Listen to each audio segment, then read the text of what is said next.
उधर समान नागरिक संहिता के पक्ष में प्रसपा आ गई है। शिवपाल यादव की पार्टी के प्रवक्ता दीपक मिश्रा ने बयान दिया है और कहा है पीएसपीएल समान नागरिक संहिता यानी कि यूनिफॉर्म सिविल कोड के पक्ष में है। 1967 में लोहिया समान नागरिक संहिता को लेकर उन्होंने आंदोलन भी किए थे और जब इस बारे में शिवपाल यादव से न्यूज 18 ने पूछा तो उन्होंने खुलकर कुछ नहीं कहा। हालांकि कल लखनऊ में आयोजित एक कार्यक्रम में शिवपाल यादव ने समान नागरिक संहिता के मुद्दे पर हामी जरूर भरी थी। तो यूनिफॉर्म सिविल कोड पर पीएसपीएल ने अपना रुख स्पष्ट किया है और ये जताया है कि वो उसके पक्ष में है, क्योंकि 1967 में लोहिया ने इसको लेकर अपनी सहमति जताई थी, आंदोलन में इसका जिक्र भी किया था। हालांकि शिवपाल यादव खुलकर इसमें कुछ नहीं बोल रहे, लेकिन उनके पार्टी से जुड़े हुए प्रवक्ता जरूर बयान दे रहे हैं। पीएसपीएल समान नागरिक संहिता के पक्ष में है। लखनऊ में आयोजित एक कार्यक्रम में शिवपाल यादव से इस पर पूछा गया तो उन्होंने हामी भरी, हालांकि खुलकर कुछ नहीं कहा। लेकिन 1967 में लोहिया समान नागरिक संहिता को लेकर उन्होंने आंदोलन भी किए थे और उसी का हवाला देते हुए पीएसपीएल के प्रवक्ता दीपक मिश्रा ने कहा है कि समान नागरिक संहिता के पक्ष में है प्रसपा यानी शिवपाल यादव की पार्टी। हाल ही में अखिलेश यादव और समाजवादी पार्टी से दूरियां बनाई हुई हैं, उसको लेकर उनके खिलाफ बयानबाजी चल रही है, नाराजगी है और अब यूनिफॉर्म सिविल कोड को लेकर प्रसपा उसके पक्ष में है। ये बयान उसके प्रवक्ता लगातार दे रहे हैं। हालांकि शिवपाल यादव खुलकर कुछ नहीं कह रहे, लेकिन उन्होंने हामी जरूर भरी न्यूज 18 के उस सवाल पर जिसमें उनसे स्पेसिफिक यूनिफॉर्म सिविल कोड को लेकर हमारे संवाददाता ने सवाल किया था।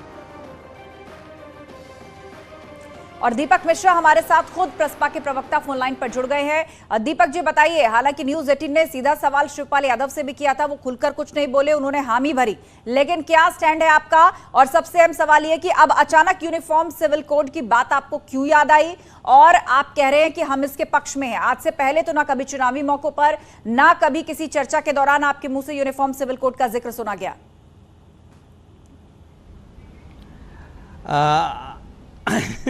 ऐसी बात नहीं है।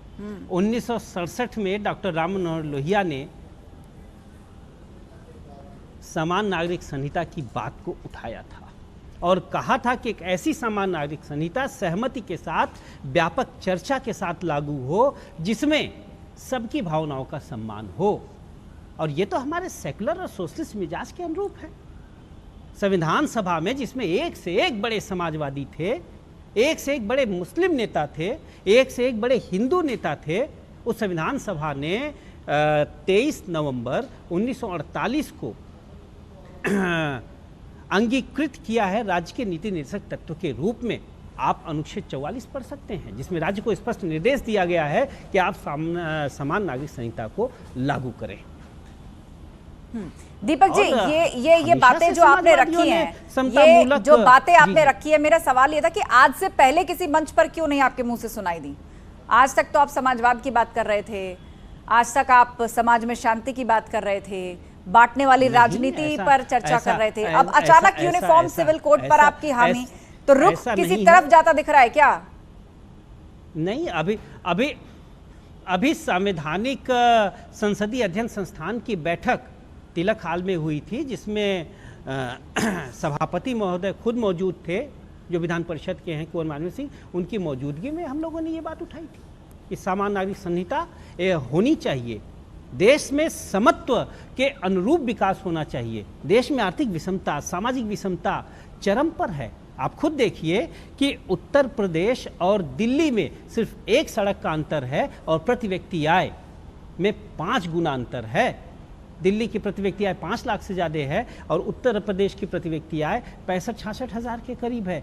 इतना आर्थिक विषमता, सामाजिक विषमता आप देख ही रही है। तथा सर्वत्र वैषम्य के दृष्टांत दृष्टिगोचर होते हैं। तो समान नागरिक संहिता डॉक्टर लोहिया, डॉक्टर भीमराव अंबेडकर और हमारे महान नेताओं का ख्वाब था, तो हमने इसकी बात को दोहरा दी, तो इसमें क्या गलत है?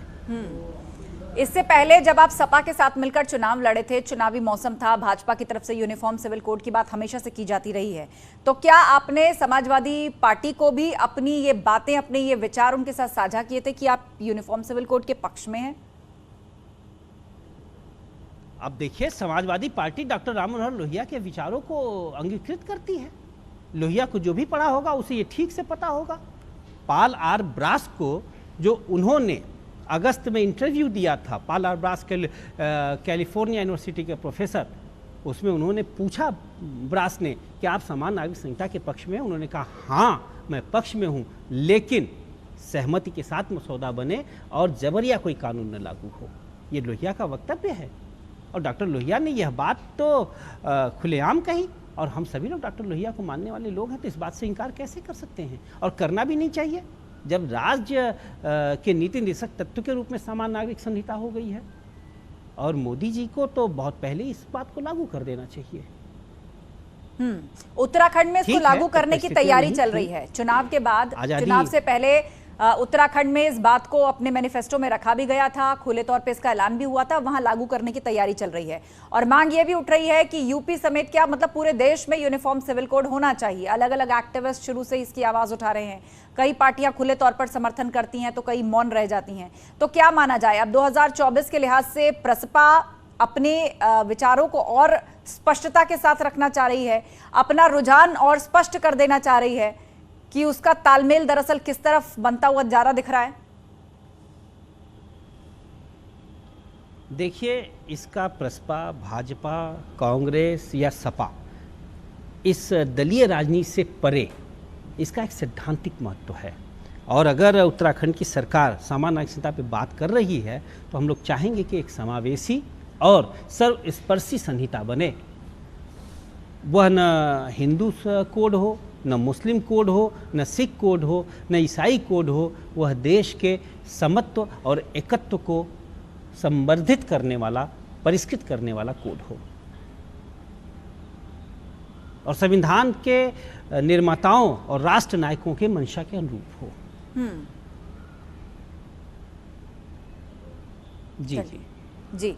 तो आपने कहा कि लोहिया जी ने इसका हमेशा से समर्थन किया, अंबेडकर जी इसका समर्थन करते थे, अंबेडकर जयंती भी हाल ही में मनाई गई है। तो प्रसपा तो अब मुखर रूप से कह रही है कि हाँ यूनिफॉर्म सिविल कोड होना चाहिए। तो बसपा को लेकर आपकी क्या राय है? उनके तो सबसे बड़े महापुरुष और जिनकी विचारधाराओं पर उस पार्टी की आइडियोलॉजी टिकी है वो अंबेडकर साहब हैं और वो भी चाहते थे कि समान नागरिक संहिता होनी चाहिए, लेकिन अभी तक ये मांग किसी और पॉलिटिकल पार्टी की तरफ से नहीं उठी है भाजपा को छोड़कर, और अब हाँ प्रसपा जरूर इस बात को कह रही है। देखिए, जहाँ तक बहुजन समाज पार्टी की बात है तो बाबा साहब के मिशन को पूरा करने का संकल्प तो वो दोहराते हैं। तो ये सवाल तो मायावती जी और सतीश मिश्रा जी और बसपा के प्रवक्ताओं से पूछिए कि वो क्यों नहीं इस बात को उठाए। और जहाँ तक हम लोगों का प्रश्न है, मैंने अभी हाल ही में एक लेख भी जारी किया था जिसमें सारी चीज़ें उद्धृत थी। तो हम सैद्धांतिक सवालों पर खुली बहस चाहते हैं और चाहते हैं कि हमारा मुल्क समता आधारित समृद्धि को प्राप्त करे। ऐसा न हो कि अरबपतियों के मामले में हम दुनिया में तीसरे स्थान पे हों और प्रति व्यक्ति आय में हम 145 देशों से पीछे हों।